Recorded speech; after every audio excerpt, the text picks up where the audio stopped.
Ya, halo pemirsa, apa kabar Anda hari ini? Langsung dari studio IDX Channel Jakarta, saya Prasetyo Wibowo kembali hadir dalam Market Review, program yang mengupas isu-isu penggerak ekonomi Indonesia. Dan kali ini kita akan membahas terkait dengan pencabutan dari larangan ataupun pembatasan begitu ya untuk importasi maupun barang bawaan impor khususnya bagi pekerja migran Indonesia. Seperti apa kemudian dampaknya, kemudian apakah keputusan ini sudah tepat? Langsung saja kita mulai Market Review selengkapnya.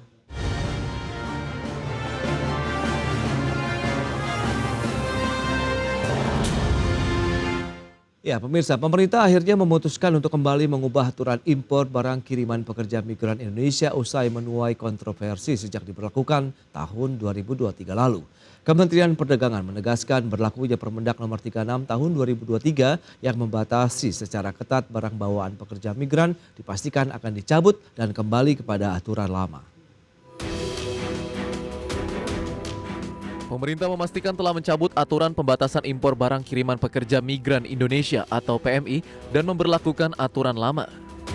Ditemui usai rapat koordinasi terbatas di kantor Kemenko Perekonomian, Menteri Perdagangan Zulkifli Hasan menjelaskan pihaknya akan mencabut Permendak 36 tahun 2023 Junto Permendak 3 tahun 2024 dan dipastikan akan kembali ke Permendak 25 tahun 2022. Dengan dicabutnya aturan tersebut, maka batas maksimum nilai barang kiriman pekerja migran Indonesia akan kembali menjadi maksimal $1.500 per tahun. Zulkifli memastikan klasifikasi barang yang dibatasi dalam aturan sebelumnya akan kembali menjadi batasan per nilai barang. Namun Zulkifli memastikan kelebihan nilai barang dari batasan $1.500 tersebut akan tetap dikenai bea masuk.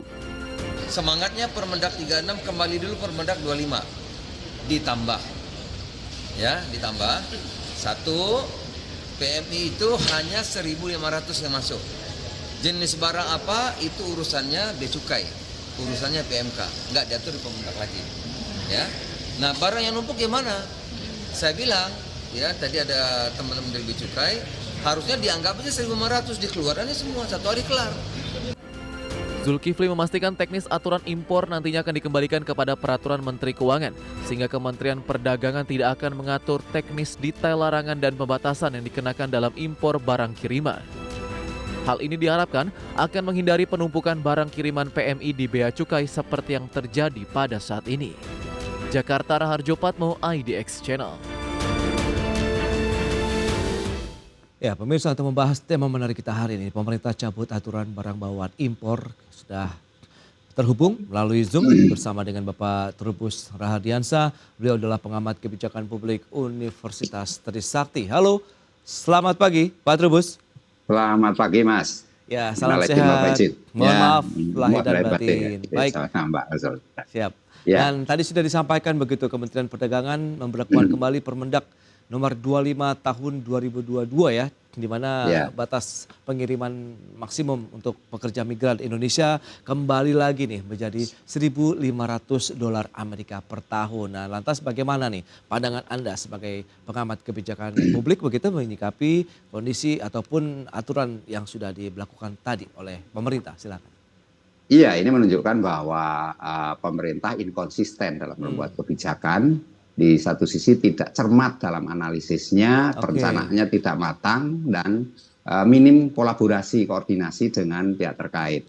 Yang kedua, saya melihat lemahnya peran dari BPMI itu loh, jadi Badan Perlindungan Pekerja Migran Indonesia itu, harusnya itu yang proaktif sehingga ada pasal-pasal misalnya atau klausul yang memberatkan itu segera bisa bisa dilakukan revisi di situ pada saat rancangan itu dibuat gitu Mas. Tapi ini kan tidak dilakukan, mungkin dia tidak dilibatkan. Kalaupun tidak dilibatkan ya tetap aja dia ikut bertanggung jawab terhadap kondisi carut-marutnya ini Mas gitu. Yang ketiga, saya melihat bahwa sebenarnya peraturan Permendak 36 ini bagus gitu ya, dalam arti untuk memberikan perlindungan kepada produk UMKM Indonesia, produk IKM ya.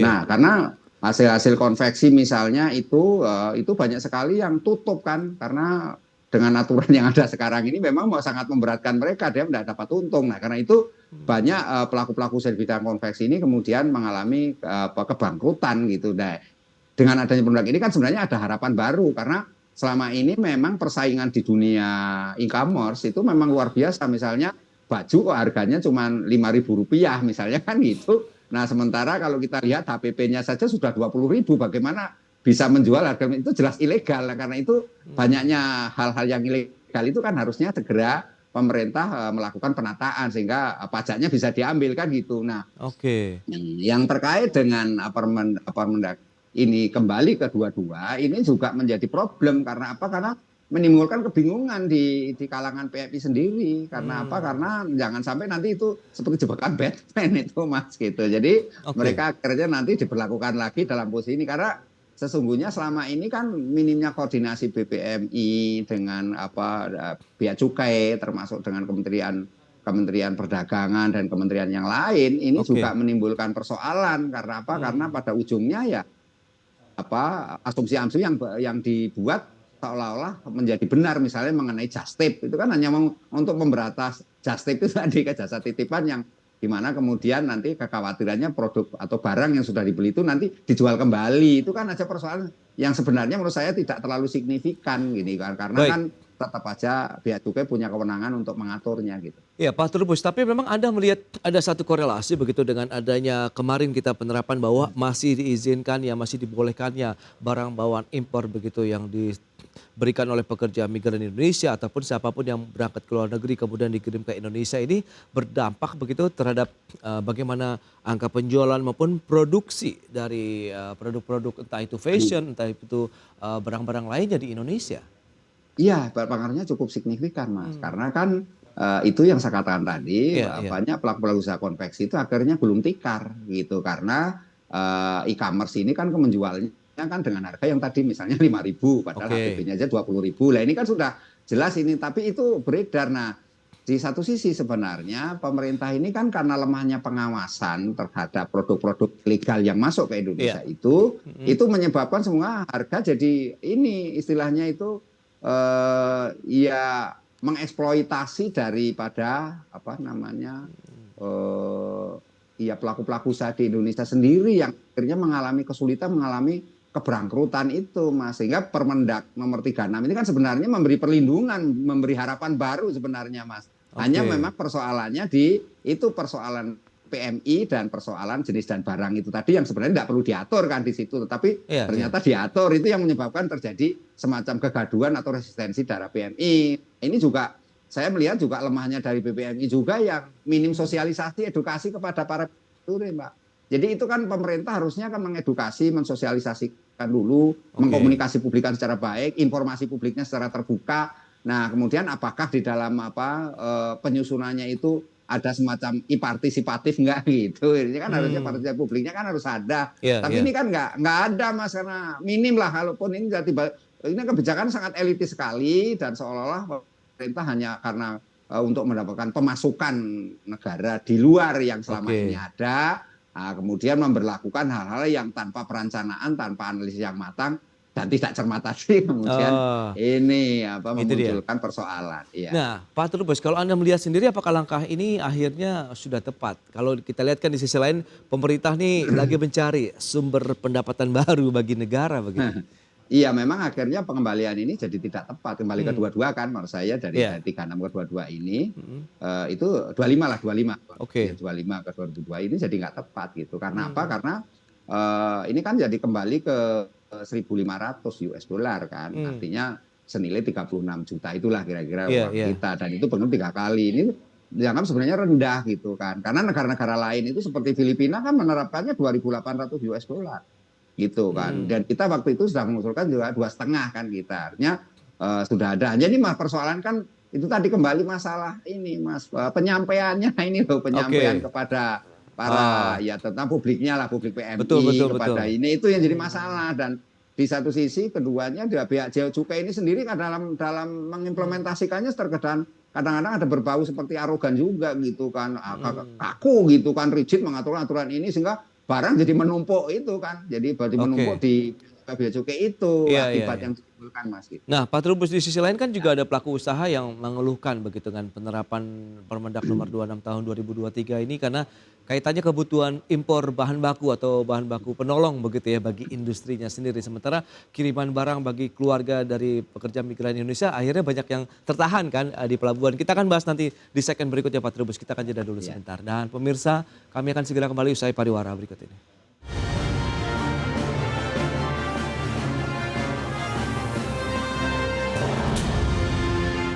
Ya, pemirsa, Badan Pelindungan Pekerja Migran Indonesia berencana untuk mengajukan tambahan batas nilai impor barang kiriman pekerja migran Indonesia ke Presiden Joko Widodo.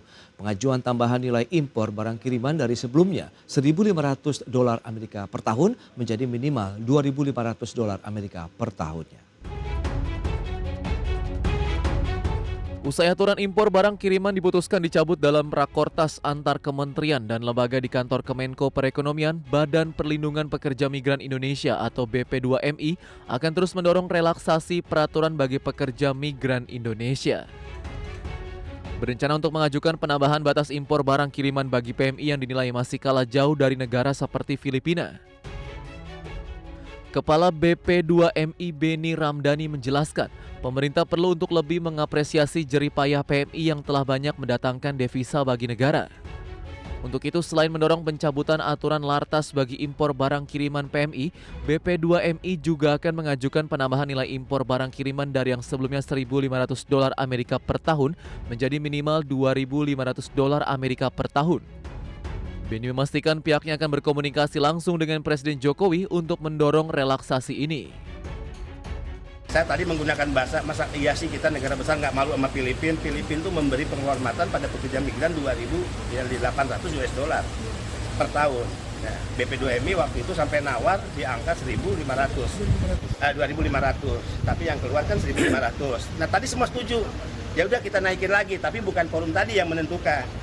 Ya kita nanti BP2MI mengirim surat pada Presiden, tapi Pak Mendak dan juga Pak Erlangga udah mendukung. Tujuannya naik jadi berapa Pak? Ya 2.500 paling minimal, ya maksimalnya adalah sesuai dengan best practice-nya Filipina $2.800.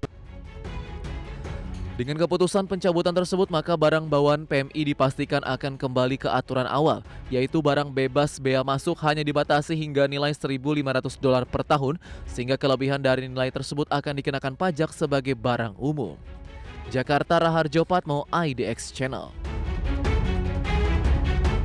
Ya, pemirsa, kita lanjutkan kembali perbincangan menarik ini bersama dengan Bapak Trubus Rahadiansyah, pengamat kebijakan publik Universitas Trisakti. Pak Trubus, kita akan lanjutkan kembali. Nah, bicara mengenai tadi beragam upaya begitu, tampaknya memang kita tetap harus memberikan apresiasi ya terhadap pekerja migran Indonesia begitu, yang karena memang ada kebutuhan juga ingin membantu keluarga di Indonesia begitu, sehingga tadi ada upaya atau rencana begitu dari BP2MI begitu akan mengajukan dari batasan $1.500 Amerika per tahun ini meningkat lagi menjadi $2.500 Amerika per tahun. Ini berdasarkan juga ada beberapa negara peers juga nih yang kondisinya bahkan lebih tinggi dari Indonesia. Bagaimana review Anda nih?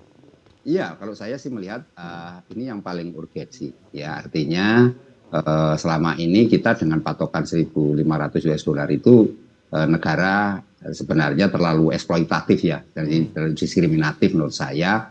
Jadi kalau misalnya sebagai pembanding tadi negara Filipina taruhlah saja sudah $2.800 dan kita menetapkan 2.500, sebenarnya sudah cukup ini gitu, cukup memberi harapan kepada ini toh, pada PMI lah paling untuk ini karena apa? Karena kelebihan dari $1.500 selama ini kan dianggap dikenakan pajak kan gitu, pajak 7,5% lagi. Jadi itu menurut saya jadi mahal. Memang sekali lagi bahwa semua kebijakan tidak akan memuaskan semua pihak, tetapi paling tidak bahwa meminimalkan risiko itu yang harus kita lakukan gitu. Dalam arti di sini memang menaikkan menjadi 2.500 itu ya kalau itu yang dipandang rasional ya enggak apa-apa, karena yang memang itu yang harus dilakukan sehingga menguntungkan bagi PMI kan gitu, karena gimana pun juga dia jasanya besar kan dalam hal masalah pejuang investasi itu pejuang ini devisa. Investasi devisa bahasanya kan itu. Jadi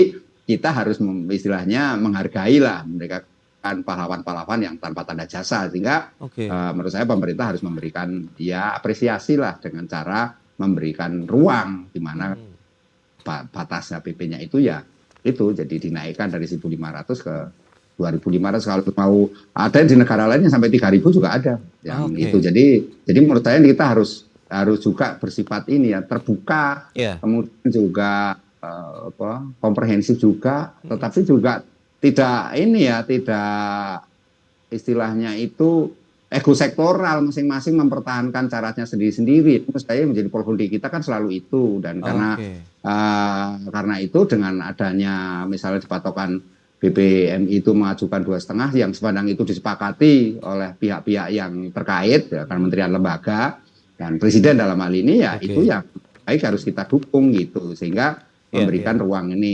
kepada produk-produk itu bisa masuk ke Indonesia. Tapi juga perlu diingat, jangan sampai produk kita mati. Yang UMKM ini juga harus dilindungi, gimana caranya kan gitu. Jadi mungkin yang penting banget itu adalah mengenai pengawasan dan penindakan, Mas, terhadap produk-produk ilegal itu.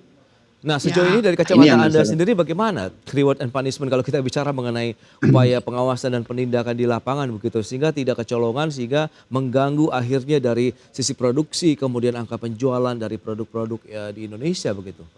Iya, saya melihat memang law enforcement-nya sangat lemah sekali, Mas.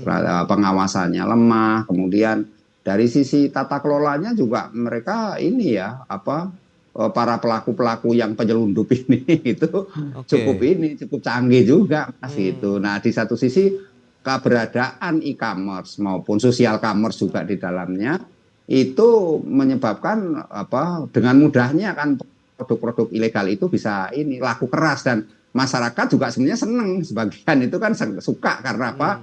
Karena barangnya jadi murah gitu. Kan. Jadi kan murah, kualitasnya tinggi. Bayangkan aja kalau produk misalnya Louis Vuitton, misalnya kalau di harga kita kan harganya sampai 200 juta, taruhlah misalnya ratusan juta. Kemudian kalau melalui produk yang namanya e-commerce itu kan bisa di bawah 100 juta kan gitu. Jadi ini menurut saya memang juga menjadi mendesak ke depan ya, pemerintah ini harus secara transparan. Tapi yang kedua menurut saya partisipasi publiknya juga harus dilakukan gitu loh. Jadi jangan kita membuat aturan seperti yang Permendag 36 ini menimbulkan kegaduhan ataupun resistensi karena ketidakcermatan di dalam penyusunan itu sendiri, Mas. Ini menurut saya dari pemerintah sendiri juga harus tidak perlu buru-buru gitu, Mas. Jadi menurut saya melalui tahap-tahap yang benar gitu. Karena ini selama ini kan selalu jadi kebijakan-kebijakan ini kan elitis sekali ya, elitis dipaksakan dan kurang atau minim adanya partisipasi publik. Di satu sisi juga ego sektoral itu yang menyebabkan ini. Jadi ada juga dipakai untuk gimmick-gimmick politik juga sih, Mas. Jadi hal-hal ini menyebabkan kemudian yang terjadi ya itu tadi publik yang dikorbankan kan gitu, Mas. Nah, lantas strategi apa yang perlu diterapkan begitu sehingga tadi mungkin tidak ada lagi kegaduhan seperti yang Anda katakan begitu, bahwa ada satu aturan yang dikeluarkan oleh pemerintah ternyata memang bisa diterima oleh banyak pihak, apalagi terkait dengan tadi kebutuhan dari pahlawan devisa begitu yang memang mereka bisa memberikan barang-barang memang dari luar negeri begitu, tapi kan untuk keperluan keluarga di Indonesia. Kita akan bahas nanti di segmen berikutnya. Kita akan jeda sebentar dan pemirsa tetaplah bersama kami.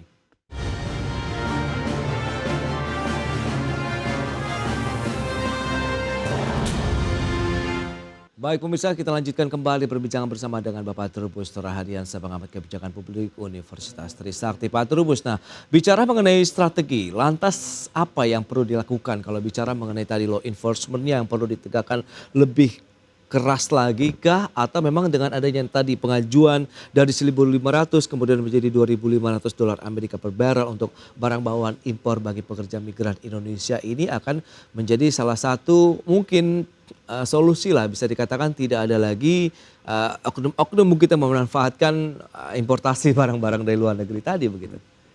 Iya, menurut saya memang ini kan harapan ya, asa kita bersama nanti tidak ada lagi kericuhan, kegaduhan ataupun kesalahpahaman yang menyebabkan ada resistensi di kalangan PMI itu sendiri. Tapi yang jelas menurut saya selama law enforcement selama ini lemah, ya ini akan dimanfaatkan juga, Mas. Meskipun nanti ya itu kekhawatirannya nanti para pelaku usaha ataupun ya oknum tertentu lah ya bekerja sama dengan bea cukai atau bekerja di pihak tertentu. Nah itu bisa itu nanti semua barang yang masuk ke Indonesia dikategorikan kategori punya PMI misalnya. Lah ini kan kalau lemah PMI, karena PMI kan hanya mencatat ya mereka yang terdaftar kan. Kalau misalnya PMI-nya tidak terdaftar kan ya nggak ada kan di datanya ini ya. Jadi ini yang menurut saya pengawasannya jadi memang harusnya kolaborasi, termasuk di dalamnya APH, para penegak hukum juga ikut mengawasi, Mas. Kalau begitu selain juga dari sisi publiknya, begitu, Mas. Baik, tapi akankah cukup sulit nanti pada saat pelaksanaannya, implementasinya di lapangan kalau memang kembali lagi kepada aturan sebelumnya, berarti kan tidak ada pembatasan, hanya nilainya saja begitu yang dibatasi. Begitu. Iya, kalau menurut saya memang ini rumit, Mas, kompleks lagi, karena menimbulkan masalah baru juga, di mana kemudian selalu lah namanya kejahatan itu kan selalu pelakunya kan selalu inovatif, Mas, dan adaptable dengan situasi yang ada. Dan saya lihat pasal-pasal yang atau peraturan yang sekarang ada klausulnya itu bisa diinterpretasikan secara pasal karet gitu ya, secara multitafsir. Lah ini kan menimbulkan ini istilah potensi celah bagi ya entah itu oknum-oknum, entah itu ya bahasa kasarnya free rider lah gitu ya, mencari keuntungan di situ. Nah ini kan malah ujung-ujungnya negara sendiri yang dirugikan itu loh, Mas, karena akhirnya nggak dapat yang masuk kan gitu. Nah sementara produk ilegalnya terus membanjir. Ketika kemarin kita ramai tentang pasar Tanah Abang, ributlah kita ini seolah itu produk dari luar yang masuk membanjiri karena sifatnya ilegal. Akhirnya pasar Tanah Abang pihak yang dirugikan. Tapi setelah dianalisa secara mendalam bukan karena itu juga, ada faktor-faktor lain kan. Sehingga menurut saya memang kekeliruan kita mengambil kebijakan menyalahkan TikTok misalnya atau aplikasi ini kan sesuatu yang kemudian seolah-olah kita mencari kambing hitam. Jadi dalam hal ini menurut saya memang kita harus berpikir atau mengambil kebijakan secara komprehensif, Mas. Dan ini dan tidak membuat aturan yang istilahnya gursa-gursu, tidak cermat, dan asal-asal ini dirancang dan ada kebutuhan sifatnya ekosektoral, kepentingan kelompok tertentu. Lah ini yang menyebabkan kemudian ujung-ujungnya akan menimbulkan ini lagi istilahnya perseleksian lagi, sengketa lagi dengan pihak-pihak yang terkait. Oke. Nah, bagi pekerja migran Indonesianya sendiri, Anda melihat ini akan menjadi angin segar lagi gak setelah mereka kan kemarin kena pembatasan begitu? Iya, saya melihat ini angin segar kalau misalnya di 2,5 kan, gitu. Artinya mereka bisa ngirimkan barang lebih banyak lagi, apalagi kemudian nantinya kan jenis dan barangnya juga tidak dibatasi lagi gitu ya. Tetapi saya itu tadi harus betul-betul pemerintah memperhatikan apakah barang itu betul mulai PMI atau bukan, pengawasannya harus diperketat juga gitu loh. Jadi karena gimana pun negara juga harus dapat pemasukan, kalau enggak ya nanti tidak hanya negara yang kosong dalam pemasukan, pelaku usaha di dalam negeri domestik sendiri, UMKM dan IKM itu nanti akan mengalami kesulitan terus, Mas, bangkrut. Kapan kita memberikan perlindungan kepada mereka? Kan gitu. Jadi kalau kita harapannya terus kemudian hanya memberi sekelompok ini pada PMI yang kemudian keleluasaan berujung kepada ini ribuan tenaga kerja yang harus di PHK atau bangkrut di konveksi ataupun apalah. Ini kan juga ini ya menurut saya kita juga tak elok menurut saya ya. Jadi dari sisi nasionalisme lah ya, kita sebagai bangsa ini kan nggak boleh kemudian mengorbankan dalam negeri secara ini besar-besaran, sementara akses dari luar dibuka seluas-luasnya. Iya, berarti memang yang paling utama adalah bagaimana penegakan aturan tadi begitu ya, bagaimana law enforcement-nya benar-benar ditegakkan sehingga ada keadilan lah begitu, dalam artian mereka yang melakukan importasi juga ada kebutuhan untuk keluarga di rumah, khususnya bagi pahlawan devisa kita. Sementara di dalam negeri kita bisa melindungi ya produk-produk UMKM kita juga tidak terserang begitu dengan banjirnya produk-produk asing yang dimanfaatkan tentunya oleh oknum-oknum begitu ya untuk mendatangkan produk-produk tadi ke Indonesia. Baik, Pak Trubus, terima kasih banyak atas waktu dan sharing yang sudah Anda sampaikan kepada pemirsa. Selamat melanjutkan aktivitas Anda kembali dan salam sehat, Pak Trubus. Besar.